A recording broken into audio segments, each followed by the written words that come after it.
In the years following the Columbine tragedy, I was in a hotel room with Josh McDowell and another gentleman, and we came up with an idea of, this was shortly after Columbine, of bringing together young people from all over the United States to Washington, D.C.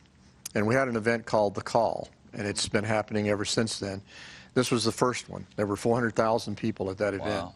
And it started because of Rachel. We were sitting in a hotel room talking about Rachel's life, and we decided to put out The Call. And so for the first 2 or 3 years, I traveled and spoke to crowds of 20, 30, 40,000, up to 400,000. And arenas, I went to Sydney, Australia, spoke in the Olympic Center there to 14,000 young people. 1,400 of them came to the Lord that night. So we saw tremendous revival take place, but I kept feeling, I traveled with Josh McDowell, Bob Cornuck, David Barton. We went to some of the biggest churches in America speaking. It was called Worldview Conferences. And I kept feeling drawn toward the secular world community with Rachel's story, toward the schools. And that was confirmed a number of times. And we don't call it a ministry because we don't do anything religious, Sure. but there's definitely a spiritual undertow to Rachel's story that we share in schools. And we have reached 28 million students, teachers, parents in live settings. Oh, that's amazing. Last night I was in Philadelphia speaking to 1,200 parents and educators. Wow. And we see miracles happen. We see autistic kids, not always, and we can't predict when it's going to happen, but we have 50 presenters who travel all over the world, and they come back and tell us stories. And we've had a number of autistic children who haven't said a word in 3, 4, 5 years. And during an assembly or during a training, they'll open up and start talking, and you can't shut them up. Wow. Well, so take me into one of those assemblies. What would I experience if I was there that day? It's really hard to describe because it is an experience. It isn't just someone up talking. We use a lot of video clips from the Columbine tragedy and from Rachel's life, some of her writings, her diaries. She was inspired by Anne Frank to keep diaries. And as we show all of this, we call it Rachel's Challenge because we build 5 challenges into the story. So, for example, the first challenge is the challenge to eliminate prejudice. And we tell Craig's story, my son's story, who's under a table with his 2 friends. One of them's a black student. And the 2 gunmen came over and they taunted Isaiah Scholes. Excuse me. They taunted Isaiah Scholes for being black before they shot and killed him. And so Craig said, Dad, when you talk to people, challenge them to get rid of any prejudice in their life. And my daughter wrote about prejudice. She was influenced. I got to tell you this story. Sure. She was influenced by a gentleman by the name of Norman Grubb. And I got to give a little background. Okay. Norman's father-in-law was a man named C.T. Studd.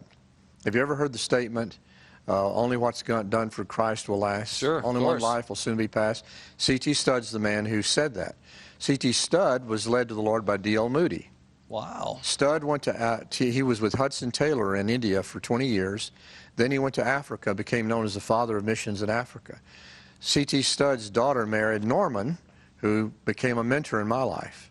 Okay. Norman taught us something that we teach to students today. Norman's been dead for many years. He was a World War I veteran from England. But he said, Darrell, if you will learn to be a see-througher and not a look-at-her, life will have purpose and meaning. Don't look at people. Don't look at your circumstances. Learn to see through. And if you see through, you'll find God's purpose on the worst days of your life. So we teach young people to be see-throughers, not look-at-hers. Henry David Thoreau said once, it's not what you look at that matters, it's what you see. So we teach them not to look at appearance, but to see through. And if you see through hard enough, you're going to see God. Wow, that's so awesome. And I know your program has had some great results with stopping suicide and also some other school shootings. Yeah, we've seen 7 school shootings prevented that we know of. 2 of them were on national television reported about. And then we see about 150 suicides a year prevented because of Rachel's story. Wow, this is so amazing. You know, I know that even recently in Ohio, a few years ago, we had a school shooting here as well, and I know there's many people watching who have been faced with this circumstance, and maybe they're facing with some issues in their life right now that don't know where to turn. You're needing that hope in your life, and there, I was just going to ask, from a parent who's experienced such heartache and has found God's grace and mercy in this time, if you could look into your camera and just give some hope and some encouragement to somebody who's watching today.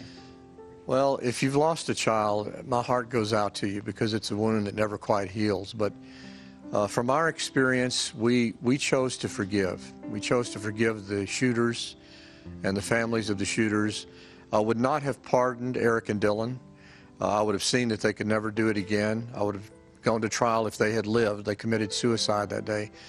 But we chose to forgive, and that freed us up to share Rachel's story with other people.